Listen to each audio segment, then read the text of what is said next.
Okay, so we'll be installing MySQL 9.4. So open up Internet browser, type in MySQL download. Um, it it's usually the first option on search. I'm using Bing, so just hit the download button.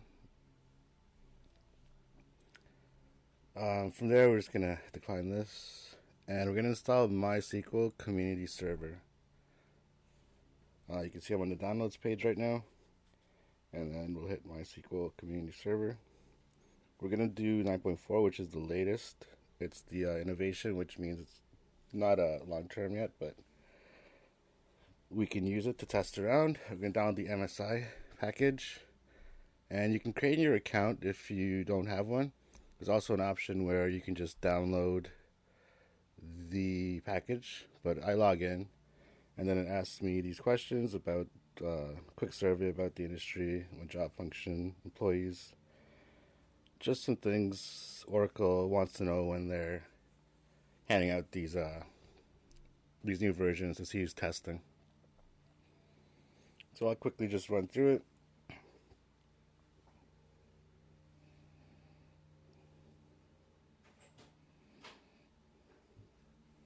And then I'll hit download now.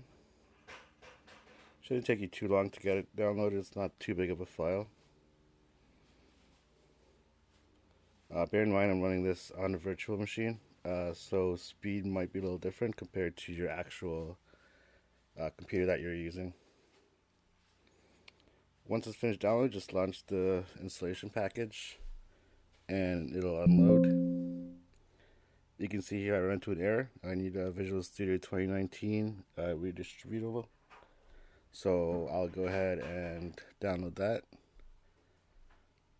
Um, you can just type it into the search bar and it'll find it for you. If you don't remember, just keep the error up and you can just check the spelling and version as you go through it. So I will go to the first link, which is the latest supported visual redistributable packages, and you can scroll down. So we're looking for 2019, and I see there is no 2019 listed specifically.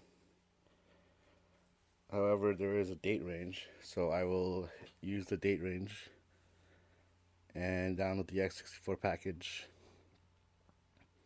This is a pretty lightweight package. It doesn't take too long.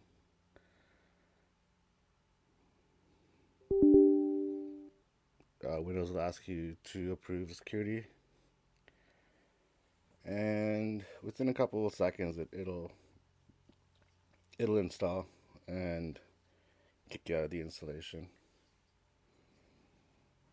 See, it's done right there. I'll hit OK, close out of the MySQL installation, and then relaunch it.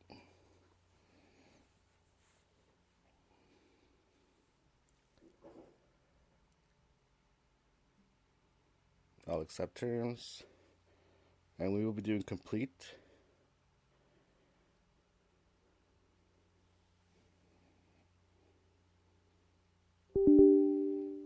Windows will come up again with another security prompt. You said OK.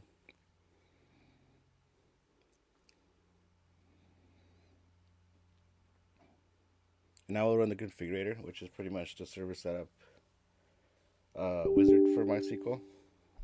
Most database installations have the same type of setup. So we're going to leave most of the options within the installation as default. You can change based on your needs, but just for testing, and I'm on a VM, so I can just blow this away if I need to, and I only have one drive that I've mounted, so I'll just use a single drive and all the defaults. This is the root password. I recommend making this a complex password since it is a root password. But for now, I'm just putting password to keep it simple for myself. And because I'm behind a firewall already and this is a VM, so not more security will go into this. I'll also create a database user. that will be used to log in. Aside from root, you won't necessarily want to use root for any activities. If you're doing administrative tasks, you'd want to use your own login. That's just good security practices. And you can see I put the role as DB admin.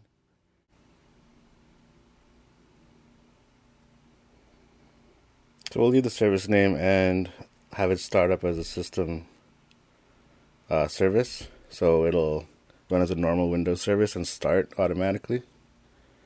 And we'll give full access to the actual service user. And this is an optional step. I will be creating the test databases just so I can show you how to log in and search quickly at the end of this.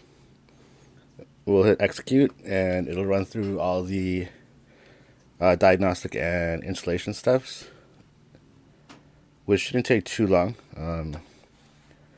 This is not a very resource heavy database instance compared to, let's say, Microsoft SQL, which does take a little bit longer to install.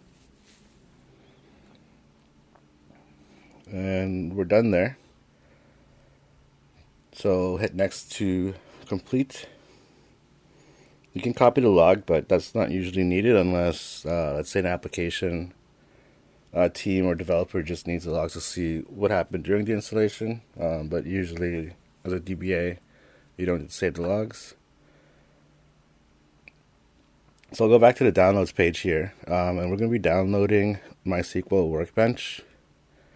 This is similar to SQL Server Management Studio. It gives you like a visual program to look at the database. So see here, we'll just do no thanks. Just start my download, so you don't have to log in. I usually do like logging in, or I'm always logged in regardless, especially on this VM, because I'm always deleting and installing. So this is another basic setup. You can just hit next on and leave everything as default. We'll do complete, and this shouldn't take long either. Another Windows prompt.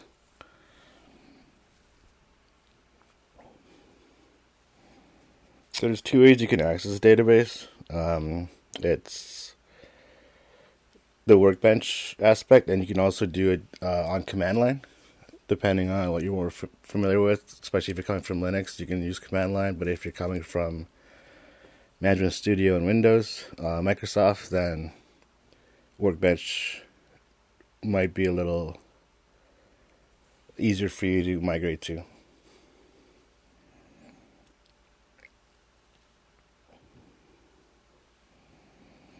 So once that opens up, you just hit the local instance as that was named in the installation. And I'm just using root right now to get into the system. It's saying that it doesn't like the connection to the instance because that instance is innovation version. It's not long-term release, so Workbench is like, hey, just letting you know that this is an unsupported version, kind of. So once you get it, it'll show you the local instance and give you some high-level information on where the instance is, what version, location, etc. On the left, you can see that's where our tables are, our database and tables. You can open up and see what's within the tables. There's preloaded data. Those of you that use Management Studio, it's pretty much the same thing. It's very similar. Then we can also use the command line, which will use the same password. So for me, it's password. You can hit /H and it'll give you a list of commands that'll help you within command line. To check your connection, you can use /R, which will show you what instance you're connected to.